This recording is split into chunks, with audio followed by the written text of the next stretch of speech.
You ever quit a job? Sometimes it's really easy, right? It's ludicrously obvious. This job is dumb. It's not working.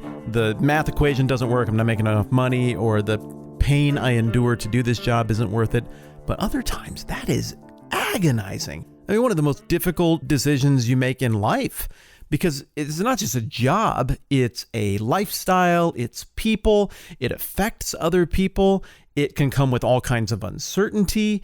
Sometimes you want to pursue another opportunity, but there's no guarantee that it's going to work out. So you have to add into the equation, what happens if this utterly fails? Like, well, what's my fallback? Will I land somewhere worse than this safe thing that I have right now? And then you also have to factor into the equation, and what if the people you really love don't approve? That's pretty wild too. And as a result, I'm guessing that most of you, I mean, except maybe those of you who are students and still kind of on the front end of this whole thing, but most of you have done the adult thing for a while. I mean, come on, you've agonized over an employment decision before. And if any of you own your own business or your own thing, I bet you've agonized even more.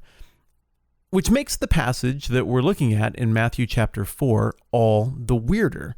So Matthew 4:18, while walking by the Sea of Galilee, he, that's Jesus, saw two brothers, Simon, who's called Peter, and Andrew, his brother, casting a net into the sea, for they were fishermen. And he said to them, "Follow me, and I'll make you fishers of men." And immediately they left their nets and followed him. And going on from there, he saw two other brothers, James, the son of Zebedee, and John, his brother, in the boat with Zebedee, their father, mending their nets, and he called them. And immediately they left the boat and their father and followed him. Now, admittedly, biblical narrative can be compressive in nature at times. That is, it takes a whole lot of stuff and a whole lot of emotion and a whole lot of character development, and it just crams it down into like two taut little sentences to just get you onto the action or the bigger points in the theology. But every now and then, you can figure out that things happened in rapid succession and that the compression isn't an exaggeration for the sake of being economic, but that it really did happen that quickly. And here, I mean, the verbal cue is right there in the language. We see the word immediately occurring twice in regard to this call of Jesus. This wasn't a very mobile society. It wasn't like Simon and Andrew were home from college their sophomore year on break. They needed to earn a couple of bucks to pay for their Dodge Daytona, so they were just getting a little bit of work back at the old job so they can go and climb the social ladder eventually. It wasn't just a job. This is who they were. You know how a bunch of us have last names that are indicative of what job our families before us did? Like Cooper, you may not make barrels, but people before you in your family did. And obviously there's other kinds of last names. I mean, my last name, Whitman, isn't a job. It's a description of our pasty white thighs when we sunbathe. But Andrew and Simon, I mean, their last name was Fisher. I don't know that it actually was, but it would have been Fisher, right? This is what they do. This is what their dad did. This is what his dad before them did. This is what their kids were going to do. This was their life. And I've been to the guy's house. I mean, they had a house that was right there for convenient access in a community that was secure where they could make good money. They'd run the math equation. So we're not talking about a gig that they got at Burger King for a few hours a week to tide them over. We're talking about who they are. And then some guy walks up who, as best as we can tell, is homeless because he ends up moving in and crashing on the couch of Simon and Andrew right after this. And he's like, "Hey, follow me. I'll make you fishers of men." And Simon and Andrew are like, "Okie dokie, that's good enough for me. Sign me up. What do we do? Do we quit our jobs first?" I mean, it's insane. Think about what it would take for you in whatever job you have right now, unless you utterly loathe it, to just drop what you're doing at the call of some dude that is, let me add it up. 1, 2, 3, 4, 5, 6, 7, 8, 9. In the ESV, it's 9, 10 letters long. No one in the world could say anything with those 10 words, maybe short of a threat, that would make me quit everything I'm doing, change my identity, risk alienating everybody I know and everybody who loves me to go and do this. Well, it's not enough that it happens once. It happens twice. Immediately, they left their nets and followed him. And then going on from there, he finds two other brothers. And this time, their dad is right there. Who is the owner? We're going to learn that these guys collectively are referred to by Jesus as the sons of thunder. We'll get into more about what that means as we go along. But these guys have their dad right there, and they're really well off. We've got all kinds of good reasons to believe that they owned multiple properties as a family. I mean, it's possible that Zebedee was kind of like the big money guy in this part of the lake, or heck, maybe even on the whole lake.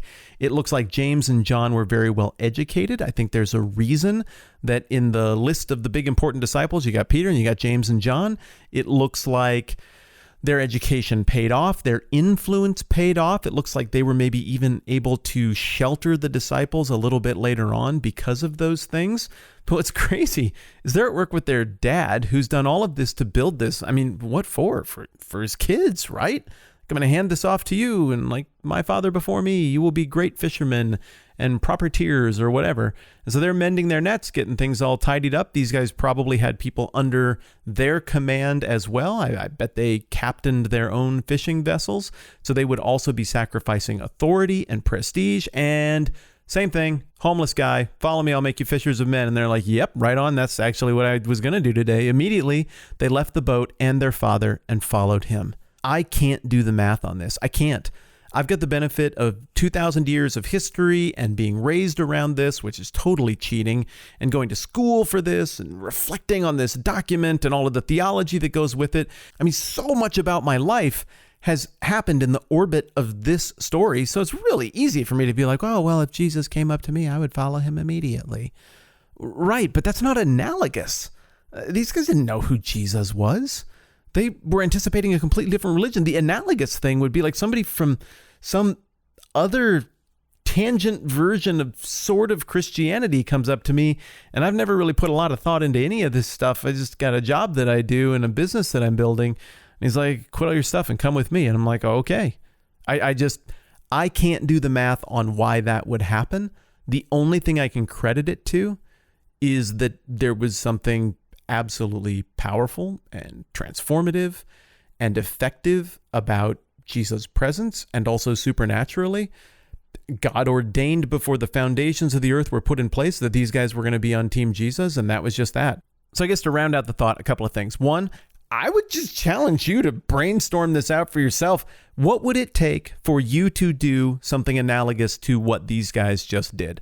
Thing number two, the original audience would not be different than you on this. In fact, it probably was more stunning to them because you're used to the story. And like, oh, that's so beautiful. Then Jesus came and he had that long silky brown hair and that perfect white robe and that irresistible Norse beard, and they just couldn't help it. Our ability to see this clearly is poisoned by the fact that we've heard it a lot. Original audience, they'd never heard it before, and they would have thought this was crazy. You, living in a land of upward mobility and opportunity, would be like, well, if it doesn't work out, I would just go and pick up some other job or fall back on my degree. They would not have a fallback plan. You, living in a time where we kind of move away from our families, and if they don't like what we do, tough luck. Maybe we should be more respectful of them than we are, but that is culturally what we do. Could imagine if my parents didn't like me, well, I don't know. We all have to be our own person when we grow up. In this culture, whoa, wow, this is a much riskier move in terms of family. So all of that to say, I think the original audience would have been even more staggered by this than you and I are. Third thing that I think matters here is just considering people reading this after the fact, as the early church is taking shape, knowing what we know about the book of Acts and the role these guys played. This is a pretty big boost that Matthew is giving to his colleagues that demonstrates, frankly, no jealousy on the part of Matthew. He's not listed in the inner circle. These guys are, or 3 of the 4 are. And the fact that Matthew describes their conversion this way and being the first ones to follow Jesus, that scores them a lot of credibility points at a time in the early church when this is initially circulating, where people would have been wondering, who do we exactly follow and who's running this thing moving forward? And you know what? I feel just great about that nice, neat little 3-point bow we just put on it. So I'm going to hit pause there. And tomorrow we're going to talk about the whole fishers of men thing from the perspective of just what's the deal with evangelism? Is it weird that you got a whole religion that's predicated on people coming to think it's a good idea and then going and constantly telling other people about it? Thanks again to everybody who supports the program at the TMBH podcast. We do that on a weekly basis so that it doesn't get into a big hassle, but basically you can support a week of the podcast for $1, $2, $3, $5. Some people do even more than that, and it helps a ton. Grateful to all of you. Thanks for considering that. And if you considered it and you're like, nah, thanks to you as well. I'm Matt. This is the 10-Minute Bible Hour podcast. We'll catch you soon.